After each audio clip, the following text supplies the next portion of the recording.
उत्तराखंड मुक्त विश्वविद्यालय के सामुदायिक रेडियो हेलो हल्द्वानी में आपका स्वागत है। 91.2 मेगाहर्ट्ज की तरंगों पर आप इसे सुन पा रहे हैं। कार्यक्रम चल रहा है कुछ कहती हैं किताबें। तो आज की किताब है सुपरिचित कवि आलोचक श्री प्रकाश शुक्ल की लिखी हुई किताब महामारी और कविता। यह किताब महामारियों के इतिहास और कविता में मौजूद उस इतिहास की शिनाख्त की किताब है। आचार्य शुक्ल ने कविता की आवश्यकता और कविकर्म की बढ़ती हुई कठिनाई के लिए मनुष्य के वृत्तियों पर सभ्यता के नए आवरण को बदलाव का प्रमुख कारण माना है।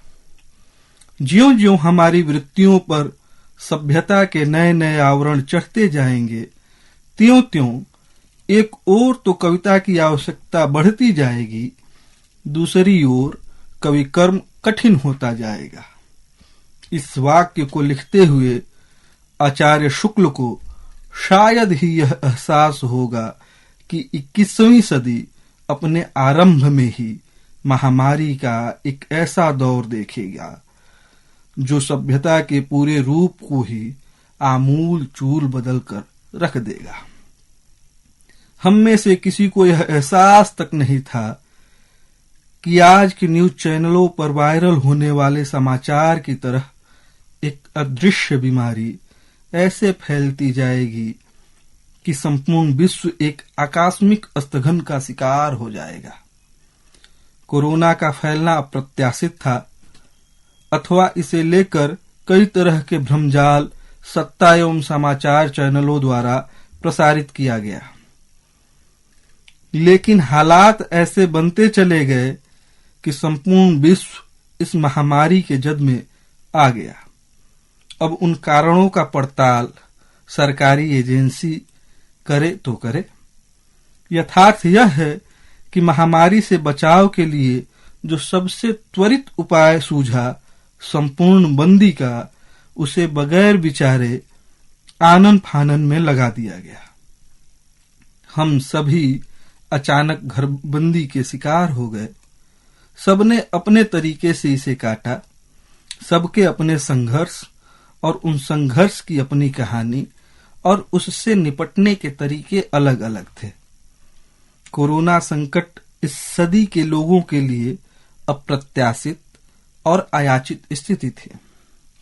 हमारी शक्तिशाली कल्पना भी इस स्थिति के लिए तैयार नहीं थी। ऐसे में कवि श्री प्रकाश शुक्ल ने शोध का रास्ता अख्तियार किया और इस महामारी में महामारी के इतिहास और साहित्य की अंतर संबद्धता और अंतरसूत्रता की तलाश शुरू की, जिसके परिणाम स्वरूप महामारी में कविता कोरोजीविता से कोरोजयता तक हमारे सामने प्रस्तुत है। इस किताब का मुख्य विषय या चिंता महामारी के कारणों का पड़ताल नहीं, बल्कि महामारी के क्रूरतम यथार्थ को स्वीकार कर साहित्य को एक वैकल्पिक उम्मीद के रूप में देखना है। इस महामारी तुर और महामारी कुल समय में कविता जितनी निरर्थक बन गई प्रतीत होती है, उससे अधिक आवश्यक लगने लगी, जिसकी पड़ताल रेगिस्तान में स्वाति की बूंद की तलाश है। यह उम्मीद वह कमल तंतु बनी जिससे मानवीय अस्मिता के समग्र को निमज्जित किया जा सके। अपने समय संबद्धता, किफायत सियारी और कांता सम्मत उपदेश के कारण कविता में संभवतः वह अवकाश लेखक को नहीं मिला हो, तो उन्होंने कविता से अलग अपनी चिंतन की धारा को इस महामारी हत समय में आलोचना की तरफ, बल्कि कहीं अधिक शोध की तरफ मोड़ा और परंपरा से संवाद की एक स्थिति बनाई। महामारी के इतिहास और वर्तमान के साथ चिंतन के निकष पर महामारी को कसकर महामारी के ऐतिहासिक पड़ताल से निर्मित सिद्धांत के लिए उन्होंने रैदास, तुलसीदास, निराला, राजेश जोशी, अरुण कमल, मदन कश्यप इत्यादि कवियों के साथ साथ बिल्कुल नए कवियों की कविताओं को भी देखा और उन कविताओं में मौजूद महामारी के तत्वों की और उनमें निहित उम्मीद को खोजने का काम किया। यह उम्मीद की शिनाख्त, शोध और आलोचना के शिल्प में लेखक को कारगर लगा। महामारी को लेकर सत्ता, इतिहासविद, समाजशास्त्री और साहित्यकार अपने तरीके से सोचते हैं। सबकी अपनी पद्धति है, लेकिन जैसी विदग्धता और अपने समय की संवेदनशील सच्चाई साहित्यिकों के पास होती है, वह शायद ही किसी अन्य अनुशासन और अनुशासकों के पास हो। हिंदी में संभवतः किसी महामारी और कविता के अंतर संबद्धता को उजागर करने वाली यह पहली किताब है। मेरी जानकारी में तो पहली ही है। यह किताब महामारी के बावजूद लिखी जा रही कविता के युगबोध की उपस्थिति और उस इतिहास बोध की अंतर्दृष्टि से उपजी है, जो अंततः और प्रथमतः उम्मीद के सिरे को कसकर थामे रहती है। यह महामारी का समय है, लेकिन महामारियों के इतिहास को देखें तो यह कोई नई महामारी नहीं है। हमारी मानवता ने चेचक, हैजा, फ्लू, स्पेनिश फ्लू और प्लेग जैसी महामारी को समय समय पर देखा है और उनके वैश्विक रूप को भी देखा है।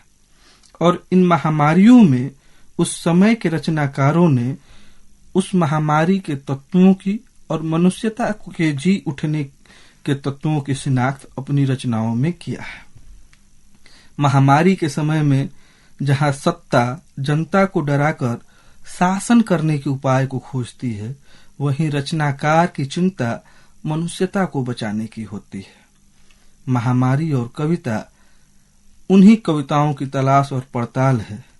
लेखक श्री प्रकाश शुक्ल का विवेचन, जिसमें रैदास, तुलसीदास, निराला, राजेश जोशी, वरवर राव, अरुण कमल, मदन कश्यप, स्वप्निल श्रीवास्तव, सुभाष राय, रश्मि भारद्वाज, कर्मानंद आर्य, अमरजीत राम, प्रतिभाश्री, गोलेंद्र पटेल इत्यादि अगर शामिल हैं, तो इस क्रम में उर्दू के लेखक राजेंद्र बेदी की कहानी क्वारंटीन, अल्बर्ट कामू का उपन्यास द प्लेग, जोसे सारामोगो का उपन्यास ब्लाइंडनेस, गैब्रियल गार्सिया मार्केज का उपन्यास love in the time of cholera, Nirala का उपन्यास कुल्ली भाट, रेणु की कहानी पहलवान की ढोलक, नागार्जुन की कविता प्रेत का बयान भी उन रचनाओं में शामिल है।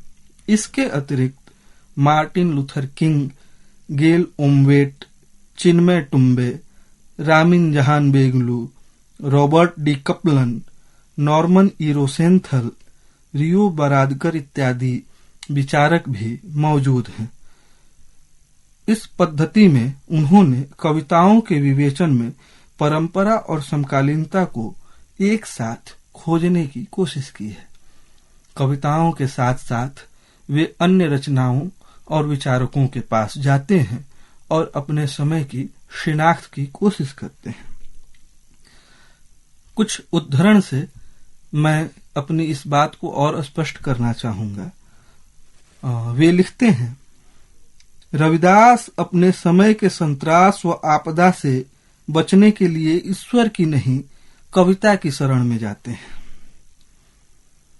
मृत्यु के भयानक दृश्यों के बीच देवताओं का भागना व राजा का कर्तव्य से पलायन कर जाना किस तरह दर्ज है, बनारस के प्रसंग में तुलसी इन महामारियों का बहुत ज्यादा जिक्र करते हैं।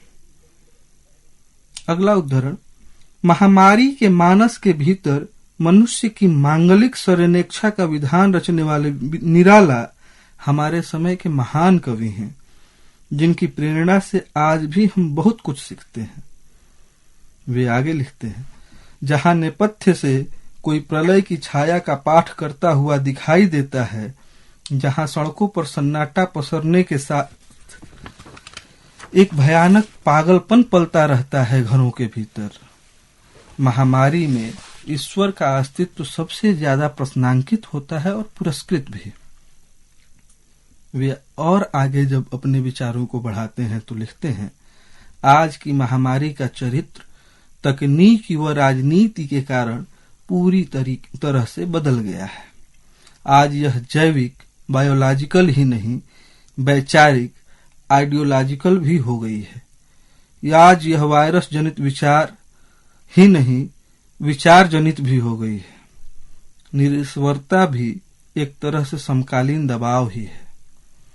आप इन उद्धरणों पर गौर करें तो पाएंगे कि इस किताब में न सिर्फ साहित्य को चिन्हने की, साहित्य की शिनाख्त करने की कोशिश है, बल्कि महामारी और कविता के बहाने वे उन रचनाकारों को, उन विचारों को भी चिन्हने की, उसकी शिनाख्त करने की कोशिश करते हैं और एक ऐसा सिद्धांत निर्मित करते हैं जहां से हम महामारी और कविता के अंतर संबद्धता को देख सकते हैं।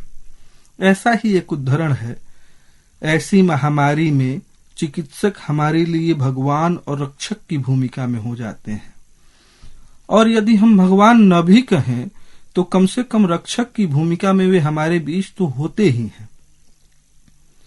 इन उद्धरणों से आप पाएंगे कि इस किताब का क्या आकार निर्मित होता है, यह किस तरह की किताब है, अथवा इस किताब में जो लेखक की मुख्य चिंता है वह क्या है। आप देखेंगे कि इसमें कहीं साहित्य विवेचन, कहीं कोरोना कालीन कविता का कैनन निर्माण और उसकी प्रक्रिया, कहीं इतिहास विवेक, तो कहीं परिवेशगत संलग्नता मौजूद है। यह एक रचनाकार का धर्म बन जाता है कि अपने समय को परिभाषित करते हुए वह अपने समय को समझे और उससे वे सूत्र तलाशे जो न सिर्फ भविष्य को संबोधित हो बल्कि उस भविष्य को एक सार्थक आकार दे सके। कोरोना महामारी ईश्वरत्व और मनुष्यत्व दोनों पर एक साथ विचार का अवकाश दे रहा था और वह चुनौतियां भी उछाल रहा था। यह एक ऐसा समय था जिसमें सबसे अधिक चुनौती हमारी सामूहिकता को थी। दृश्य था किंतु आभासी, गति था लेकिन उसमें ठहराव हावी था, उपस्थिति थी किंतु अनुपस्थिति अधिक मुखर थी। कोरोना कालीन इस समय को इन्हीं आयामों से, महामारी और कविता, कोरोजीविता से कोरोजयता तक में लेखक एक आकार देने की सफल कोशिश करता है। जहां साहित्य ऐतिहासिक प्रमाण बन जाता है, यह पड़ताल जयता की ओर उन्मुख है।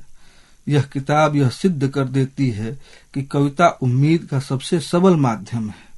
महामारी और कविता अपने विश्लेषण में भक्ति काल से अब तक की कविता की पड़ताल करती है। इस दरमियान के कवि सियाराम शरण गुप्त की एक कविता एक फूल की चाह की ओर संभवतः कृतिकार का ध्यान नहीं गया है, लेकिन आप इस बातचीत में मैं वह इशारा भी करना चाहूंगा कि आगे अगर वे इस पर विचार करें तो सियाराम शरण गुप्त की एक कविता है प्लेग, जिसकी पंक्ति है, उद्वेलित कर अश्रु राशियां हृदय चिताएं धधका कर, महामारी प्रचंड हो फैल रही थी इधर उधर, क्षीण कंठ मृत वत्साओं का करुण रुदन दुर्दन नितांत, भरे हुए था निज कृशरव में हाहाकार अपार अशांत। क्या सियाराम शरण गुप्त जिस वक्त यह कविता लिख रहे थे 1920 में, और आज 2020 और 21 का समय, क्या हमारा या हमारी मनुष्यता में कोई ऐसी बदलाव आई है या आया है जहां पर हमने महामारियों से निपटने का या मनुष्यगत की वो सामूहिकता को बचाए रखने का हमने कोई यत्न किया है? संभवतः इस कविता पर अगर लेखक विचार करते तो एक नई दृष्टि भी हमारे सामने आती। ऐसे और भी सारे कवि हैं जो इस मूल्यांकन में शामिल नहीं हैं, यथा ज्ञानेन्द्र पति या अन्य कवि। वह लेखक की भी सीमा हो सकती है, वह किताब की भी सीमा हो सकती है। इसका हमें ध्यान रखना चाहिए। लेकिन उम्मीद है कि वे अगर आगे इस पर विचार करेंगे तो और भी बहुत सारे कवि मिलेंगे, और भी बहुत सारी कविताएं मिलेंगी, और भी बहुत सारे सिद्धांत मिलेंगे जिसकी विवेचना होनी शेष है। महामारी और कविता एक कवि का गद्य है जो आलोचना और शोध के संधि पर दिखाई देता है, जिसकी भाषा काव्यात्मक है लेकिन बुनावट और चिंता शोध निष्कर्षों पर आधारित है। इसे आपदा में अवसर के रूप में नहीं, कोरोना में क्रिएशन के रूप में देखा जाना चाहिए। आपदा में अवसर जहां राजनैतिक शब्दावली है, वहीं कोरोना में क्रिएशन साहित्यिक और वैचारिक है।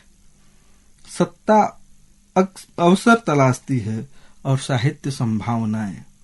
यह किताब जीवन की उन्हीं संभावनाओं की तलाश है जो महामारी की वजह से उत्पन्न मृत्यु के विकराल तांडव में जीवन का गुणसूत्र धुंधला पड़ गया था। यह किताब महामारी से उत्पन्न उन शेड्स की तलाश करती है जिसे साहित्य ने अपने भीतर दर्ज किया है। जीविता से जयता की यात्रा करने वाली यह किताब हिंदी लोकवृत्ति के उम्मीद का जीवद्रव्य बने और लेखक की आस्था जो कविता में है वह सहृदय की आस्था में तब्दील हो, ऐसी मंगल कामनाएं करती यह किताब हमारे बीच एक ऐसी पड़ताल को सामने रखती है जिसमें हमें और मनुष्यता को यह हिम्मत मिलती है कि महामारियां हैं, वे आती हैं, वे चली जाएंगी, कठिन वक्त बीत जाएगा और मनुष्यता बची रहेगी। धन्यवाद।